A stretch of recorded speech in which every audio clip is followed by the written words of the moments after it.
마이크로소프트 최근 실적, 와, 다들 보셨죠? 네, 정말 숫자가 엄청나더라고요. 총 매출이 813억 달러, 클라우드는 분기 매출이 500억 달러를 처음 넘었고요. 이런 숫자만 보면 그냥 대단하다 하고 넘어가기 쉬운데요. 그렇죠. 근데 이걸 한 발짝만 더 깊이 들여다보면 이게 단순한 성적표가 아니라 거대한 AI 제국을 위한 설계도처럼 보이더라고요. 맞아요. 바로 그겁니다. 이게 그냥 돈 잘 벌었다 이런 얘기가 아니거든요. 이번 실적 발표는 사실 사티아 나델라 CEO가 계속 그려왔던 큰 그림, 그 AI 기술 스택 3단계가 현실이 되는 걸 보여주는 선언문 같았어요. 그 3단계 스택이요? 맨 밑에 인프라 깔고 그 위에 플랫폼 만들고 맨 위에는 사용자들이 쓰는 서비스. 네, 바로 그거요. 인프라, 플랫폼, 그리고 고부가가치 경험. 이 구상이 어떻게 비즈니스가 되는지를 아주 명확하게 보여준 거죠. 네, 그래서 오늘 저희는 그 선언문의 행간을 한번 제대로 뜯어보려고 합니다. 이 AI 혁명의 최전선에서 마이크로소프트가 지금 어떤 기반을 닦고 있는지, 그리고 어떻게 돈을 벌고 있는지. 맞아요. 또 어떤 도전에 부딪히고 있는지 그 속내를 한번 깊숙이 들여다보겠습니다. 좋습니다. 우선 가장 먼저 제 눈길을 끈 건 좀 생소한 개념이었어요. 달러당 와트당 토큰.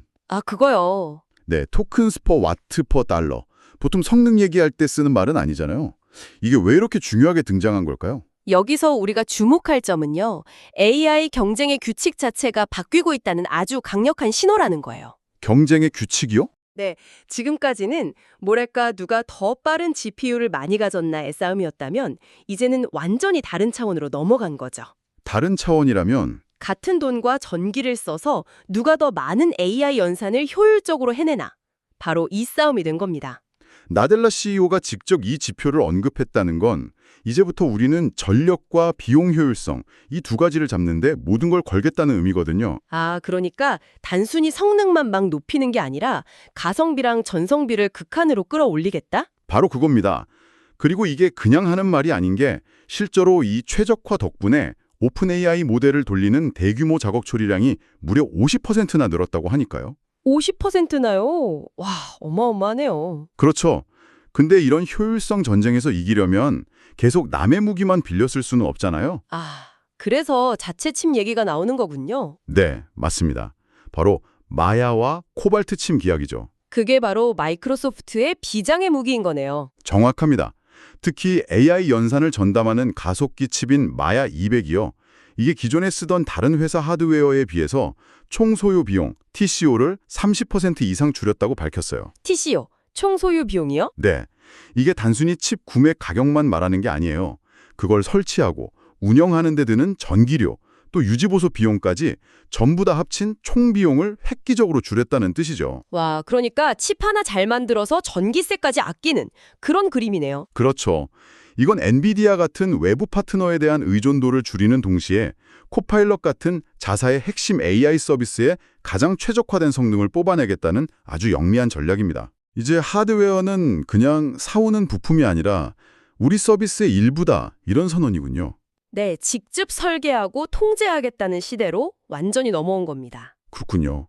자체 칩까지 만들어서 비용과 전력 효율이라는 두 마리 토끼를 다 잡고 그렇게 아낀 자원으로 결국 더 강력한 AI 서비스를 제공하려는 거고요. 맞습니다. 그렇다면 그 결과물이 바로 코파일럿의 폭발적인 성장으로 나타나고 있는 것 아닐까요? 정확히 보셨어요. 그 강력한 인프라 위에서 코파일럿이 정말 무섭게 크고 있습니다. 구체적인 숫자들이 그걸 딱 증명하는데요. 어떤 숫자들이 있었죠? 일단 오피스 프로그램에 들어간 마이크로소프트 365 코파일럿 유료 사용자가 벌써 1,500만 명에 달하고요. 와, 벌써 1,500만이요? 네, 분기가 지날수록 가입자 증가 속도가 점점 더 빨라지고 있어요. 특히 기업 고객들 반응이 아주 뜨거운 것 같아요. 35,000개 이상 라이센스를 한 번에 구매한 대기업 고객 수가 1년 만에 3배나 늘었다면서요? 맞아요. 예를 들어 광고 대행사인 퍼블리시스 같은 경우는 무려 95,000개를 구매해서 거의 모든 직원에게 나눠주기로 했죠. 95,000개요? 네, 개발자 쪽도 마찬가지예요. 코딩 도와주는 기터브 코파일럿, 유료 구독자가 470만 명, 1년 만에 75%나 늘었고요. 와, 지멘스 같은 회사는 3만 명이 넘는 개발자들에게 도입해서 써보니까 너무 좋아서 아예 GitHub 플랫폼 전체를 우리 회사 표준으로 쓰겠다고 결정해버렸어요. 이건 이제 AI가 일부 전문가들의 신기한 장난감이 아니라 우리 모두의 일상 업무에 없어서는 안 될 진짜 생산성 도구로 자리 잡고 있다는 뜻이겠네요. 맞습니다. 여기서 나델라 CEO가 제시한 워크 IQ라는 개념이 아주 흥미로운데요. 워큐요? 네. 이게 뭐냐면요. 그냥 AI가 인터넷 정보만 가져다 주는 게 아니에요. 우리 회사 이메일, 회의록, 각종 문서처럼 조직 내부에 쌓인 모든 데이터를 학습하는 겁니다. 아, 내부 데이터를요? 그렇죠. 그래서 우리 조직에 가장 최적화된 AI 비서가 되는 거예요. 예를 들어 작년 3분기 마케팅 보고서 요약해줘라고 하면 외부 검색 없이 바로 내부 자료를 찾아서 정리해주는 거죠. 와, 상상만 해도 업무 효율이 엄청나게 오르겠는데요. 네, AI가 단순한 보조를 넘어서 조직의 역사와 맥락을 모두 이해하는 뭐랄까 조직의 두뇌가 되어가는 겁니다. 와, 정말 대단하네요. 하지만 이런 성장의 이면에는 정말 입이 떡 벌어지는 투자가 있었습니다. 이번 분기 자본 지출, 그러니까 캐펙스만 375억 달러. 그렇죠. 우리 돈으로 거의 50조 원이 넘습니다. 이게 어느 정도냐면 대한민국 1년 국방 예산이랑 맞먹는 돈을 단 3개월 만에 AI 인프라에 쏟아부은 거예요. 어마어마한 금액이죠. 그러니 투자자들 입장에서는 당연히 이 질문이 나올 수밖에 없어요. 아니 이렇게 돈을 쏟아붓고 있는데 도대체 이 돈이 다 어디로 가서 뭘 만들어내는 거냐 하고요.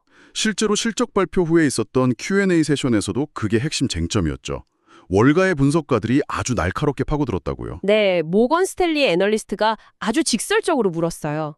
왜 이렇게 막대한 돈을 쓰는데 핵심 클라우드 산업인 애저의 성장률은 시장 기대치에 못 미칩니까? 하고요. 아, 정곡을 찔렀네요. 그렇죠. 사실 모든 투자자가 궁금해하는 걸 대신 물어본 거나 마찬가지였죠. 그런데 여기서 마이크로소프트 경영진의 답변이 아주 중요합니다. 뭐라고 답했나요? 이 후드가 명확하게 선을 그었어요. 이 투자는 단순히 애저 고객만을 위한 게 아닙니다. 라고요. 애저만을 위한 게 아니다. 네, 이 막대한 투자의 최우선 순위는 마이크로소프트 365 코파일럿, GitHub 코파일럿 같은 자사의 AI 서비스를 안정적으로 운영하는 데 쓰인다는 거예요. 특히 비싼 GPU 같은 장비들은 일단 우리 서비스에 먼저 할당한다는 거죠. 아, 그러니까 외부 고객에게 클라우드 서버를 빌려주는 것보다 우리 집안 식구인 코파일럿을 먼저 챙긴다는 거네요. 바로 그겁니다. 1순위가 자사 서비스, 2순위가 미래 제품 혁신을 위한 연구 개발, 그리고 그렇게 쓰고 남는 컴퓨팅 자원을 애저 고객들에게 제공하는 구조인 거죠. 순서가 명확하군요. 그렇죠. 즉 투자 대비 수익 ROI를 계산할 때 애저의 매출만 보면 안 되고 코파일럿 구독료처럼 AI 서비스 전체에서 벌어들이는 돈을 함께 봐야 한다는 의미예요. 이게 바로 마이크로소프트가 투자자들에게 보여주고 싶어하는 더 큰 그림인 셈입니다. 알겠습니다.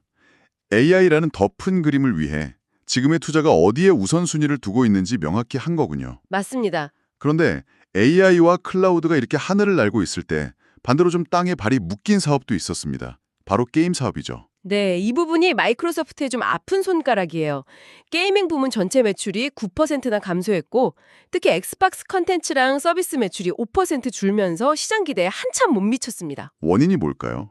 AI에 너무 집중하느라 다른 사업을 좀 소홀히 한 걸까요? 마이크로소프트 스스로도 인정한 부분인데요. 자체 제작한 대작 게임, 소위 말하는 트리플 A급 타이틀의 부재가 컸습니다. 아, 대작 게임이 없었다. 네. 경쟁사인 소니는 스파이더맨이나 갓 오브 워 같은 강력한 독점 대작들로 꾸준히 게이머들을 끌어모으는데 마이크로소프트는 그런 강력한 한방이 부족했던 거죠. 회사의 모든 역량이 AI에 집중되는 동안 전통적인 캐시카우 중 하나였던 소비자 엔터테인먼트 부문에서 경쟁력이 약화되고 있다는 일종의 경고등이 쳐진 셈이에요. 재무적인 위험 신호도 좀 있었다고 들었습니다. 네, 재무 책임자가 직접 단기적인 이익률 하락 가능성도 경고했어요. AI 인프라에 들어가는 막대한 투자 비용 증가 속도가 기술 발전으로 인한 효율성 개선 속도를 앞지르고 있다는 거죠. 쉽게 말하면 버는 돈보다 쓰는 돈이 더 빨리 늘고 있다. 그렇죠. 그런 신호예요. 그래서 다음 분기 영업이익률이 조금 떨어질 수 있다고 미리 예고하기도 했고요. 다른 위험 요인은 없었나요? 또 하나 언급된 게 메모리 가격 상승이에요. 이게 앞으로 윈도우 사업이나 서버 사업에 예상치 못한 변수가 될 수 있다는 거죠.